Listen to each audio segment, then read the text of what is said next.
Hey guys, this is Kylie. I'm going to be going over the overview of intermittent fasting. I do have some allergies right now, so if my voice sounds a little stuffy, that's more than likely why. Um, so on this slide, I included some questions about what intermittent fasting is, how you choose the times for eating, and those are definitely more of a personal preference and what works best for you and your lifestyle. There's a question about why we should fast, and then if this diet can help you and what your goals are. I'm not going to go through those questions because I do have some more information written down, and I have a little website that I do want to show you where I found some really awesome information. So I'm just going to go ahead and start with why should we fast? The most important thing that I found is because in recent times our access to foods has become so much more simplified, and a majority of our nation has restored to the cheap and fast food industry. So every day, through TV or ads on our phones, or simply when we're driving, we're constantly inundated with fast food restaurants and cheap food options, which, unfortunately for some families, that is their only resource because it's what they can afford to provide for their families. And so I think that this has really kind of taken us off a beaten path, and we've gotten so used to just instant gratification and grabbing something quick and something that can accommodate our lifestyles when we're going to and from. This type of fasting encourages us to only eat the food we need when we need it, and we don't fill our bodies with more than what they are capable of processing. So we have obviously a mechanism in our brain that helps us with satiety and helps us to know when we're hungry and when we're full.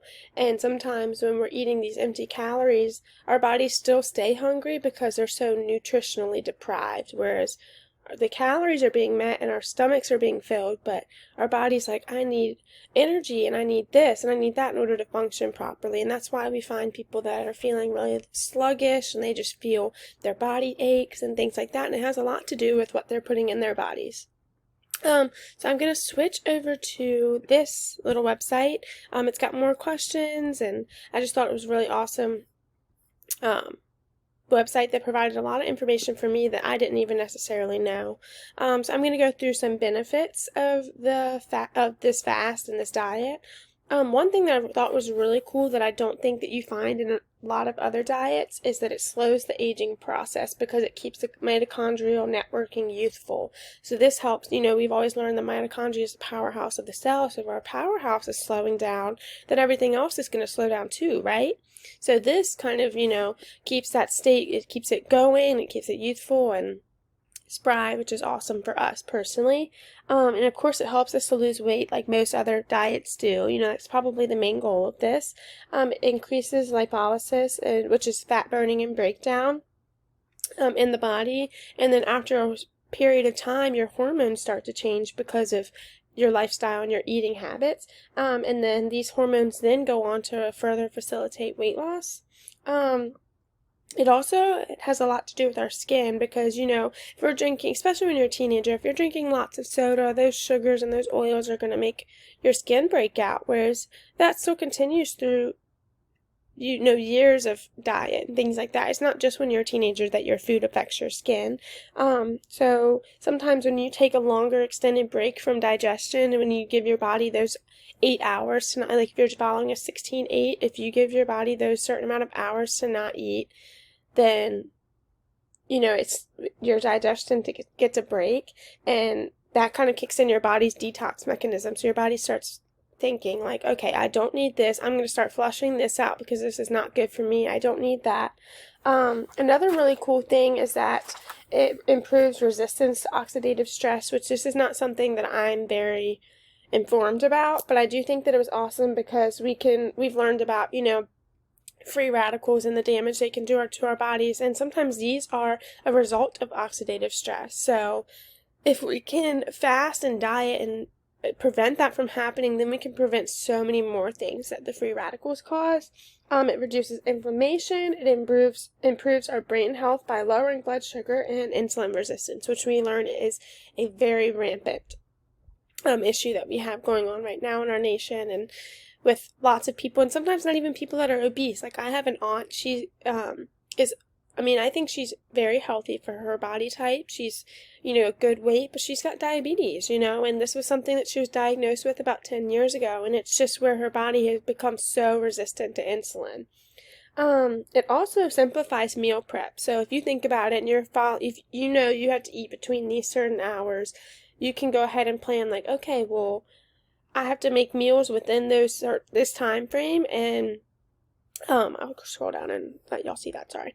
But it helps you kind of in your head to be like, okay, I've got to mentally prepare for getting all of my eating within these 8 hours. It can help with your caloric intake. This right here is methods of fasting. So like you have 12-12, you can eat within 12 hours and abstain for the next 12 hours. 14-10, same thing, just different hourly adjustments. A 16-8, this is one of the most popular. So you have a small window of 8 hours, but if you think about it, that's really not too bad. That can be from like 9 to 5 or whatever's best for you. A 20 and a 4. This one's probably really hard. It is called the warrior diet.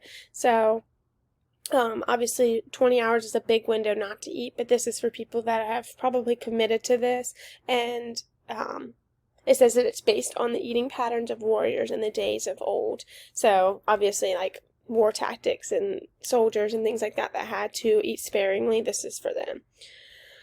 I'm gonna keep scrolling. There was one more thing I wanted to address. Okay, so how to eat on your non-fasting days. So some people choose to do even more intermittent fasting, like they don't choose to do this every day. They do it a couple times a week or whatever works best for them. So when you don't fast on those days, you still want to be mindful of what you're eating, because you want to train your body that you need to cut its caloric consumption, that you need to gravitate towards food options that are healthy for you and that will sustain your lifestyle and your body type. So it's more about mindful eating and how you can eat for you and your body type and your lifestyle and things like that. Let's see, these are some more diets, and then we've got like a little app that they provided. So I just thought this website was really awesome. But that just pretty much goes over what intermittent fasting is and some of the requirements and what we need to do in order to participate in this. Thank you guys.